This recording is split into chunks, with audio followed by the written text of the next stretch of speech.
Hey guys, what's up? This is Spaffboy and welcome to my first play of the Saitek Farming Simulator 15 steering wheel.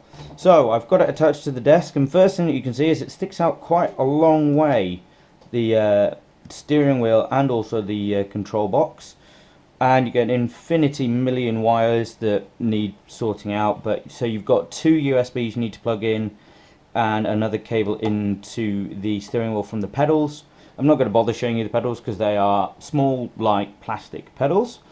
I've just spent quite a long time setting this up. I've tried setting it up just as the I've done reset to default, and the default settings work, and I think I had a set way that I wanted it in my mind, and I think you're just going to have to reset it to default and just learn to do it that way rather than trying to calibrate it yourself, because there's so many different axes, buttons on the back, twisting, rollers, everything. So this is literally just going to be my first play. I've driven for about 30 seconds with it so far, so apologies that I'm not going to be very good, but we're learning together. And then my plan is to do the final episode of A Very British Farm at Colborough Park Farm using this as the series finale once I've done that. So first things first, it's very sturdy once they're screwed on. The steering wheel's got a little bit of play in it, but nothing that you're going to notice while you're driving around. And it hasn't got force feedback, it's just self-centered, so it does that. And that is quite good. I'd like it slightly bigger, I'm not going to lie, more like a gear stick size, but it will do. So anyway, this is my Chellington farm map.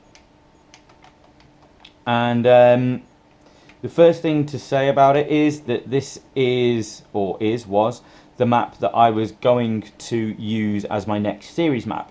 So this was what I was doing to set it up, but I thought it might be quite a neat little way to have a look at what's what with the steering wheel. So first thing it says, to walk around you need the accelerator and the brake to walk backwards and forwards.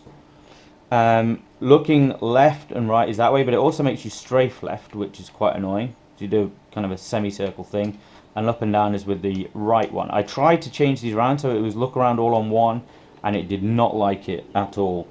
So that's up and down, and that's left to right. So you can still use the mouse if you want it, which I might have to at some point, but anyway, let's get out of the way of this car. And then to sprint you press and hold this. Whoa, it's really weird. Anyway, so one really good function is this button. Scrolls you through all of your kit. So I'm going to start off with the tractor. The only thing that I have changed is to make the number 12 button the go on board video. So as you'd expect, accelerator to go, and then the knob works really well, but I am struggling a little bit with the centering of it. I end up oversteering into a corner. So indicators I've done to the paddles on the back. So the left indicator is on, so then to look right you can use this one here, so it's fine. So then I'm like, oh my god, I can't see where I'm going. So as you can see, it's going to take a while to get used to it, but driving along is really cool. The steering wheel works well, and if you drive like this, then yes, you can look up and down, left and right, just like that. But you've got to remember to steer and which one does which. So this is it. So this is one of the tractors and trailers that I'm going to be using. So to change, I should just go like this, and then it should again go to, so it's the Case Platinum Edition with the Forager, but I don't trust myself driving along here. So the Chellington farm map, which I'm sure you guys have seen, is another awesome British map. I've noticed that there's an extended version, which might be the one that I end up using, which is why I'm now showing you this while I'm setting up, because it's now become slightly obsolete. But anyway, we're going to turn left into here.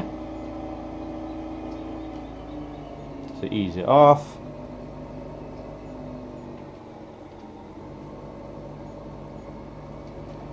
So I keep forgetting to take the lock off.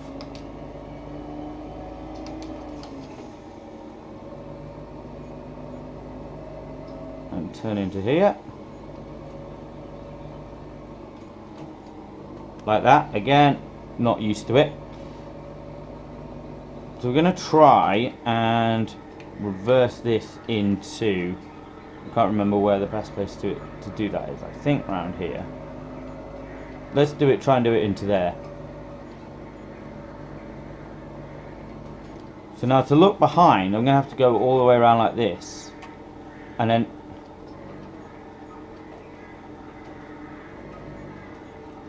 it's going to be tricky. So, I'm probably going to do it like this.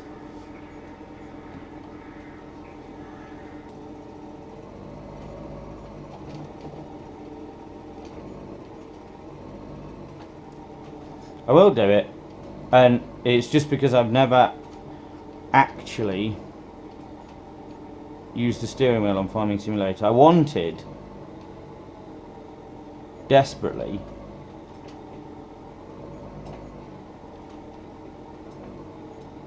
to get my Logitech G27 working, but I couldn't. So I can still look around with the mouse if I want to, and disconnect I think is, there we go. So let's hop back on board.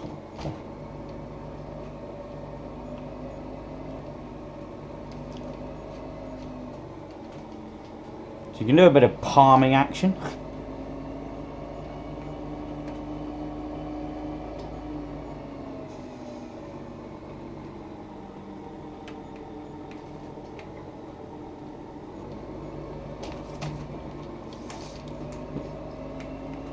See, for me, I'd much rather drive around with the mouse to be able to look around, but I just don't think that's going to be an option, to be honest. So anyway, you get the idea. It's quite cool. I like it a lot. I think it's mega. I've set the horn, don't worry.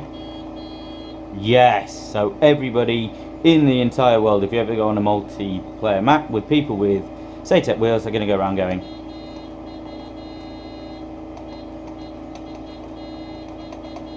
It also seems to switch tool, interestingly.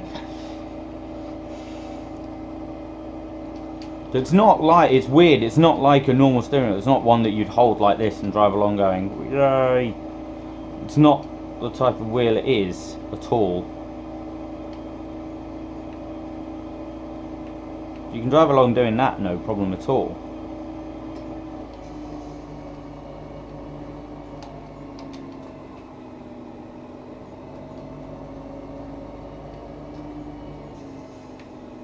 So we've got all this kit that I need to take over there.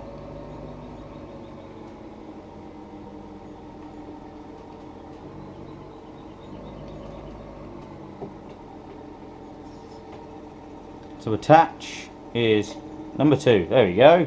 Right, I've done that. But what I actually want to go on to next is what I think is the coolest bit of the controller, which is not just all the buttons, but this right here. So if we skip over to this lovely JCB, and I will show you how I've got it set up. I think I did change this slightly from the standard. So again, obviously these controls are all the same, but look at this. So I've got it set up so that down is up for the telehandler. How cool is that? Up, or pushing away, is it going up, and then left is out, right is retract, right is drop. Look at that. So that's going to be my plan, to get good at that, learning that, because I want to finish off my series, A Very British Farm, by finishing off the bales using the Saitek wheel. So these buttons are all pretty much allocated to something, but it won't be kind of until you get into the game that you realise what they all do. So the idea is that you're able to like drive along doing all this. So like you'll come up to here, you'll raise it up, you'll know what you're doing, then you'll tip it out, then as you're backing up, it takes quite a lot of dexterity, you do that. Do you see what I mean?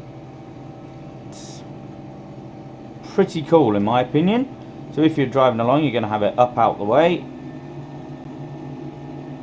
So this is one of my favourite bits, and I think it's going to be the same for the forestry, which is going to be my next video. Because it's so complicated, forestry is going to have to be a video all on its own, so please keep your eye out for that. But I hope this has given you a good little idea of what it's like to play. So that's it for now. This is the Saitek wheel, my first play, and I'm enjoying it so far. It's like going back to school because I haven't got a clue what's going on, but hopefully you've enjoyed it. If you have, please leave a like, subscribe for a lot more videos, including the Saitek wheel, and hopefully it'll end up with the series finale of Colborough Park Farm, A Very British Farm. Thank you so much for watching, but for now, goodbye.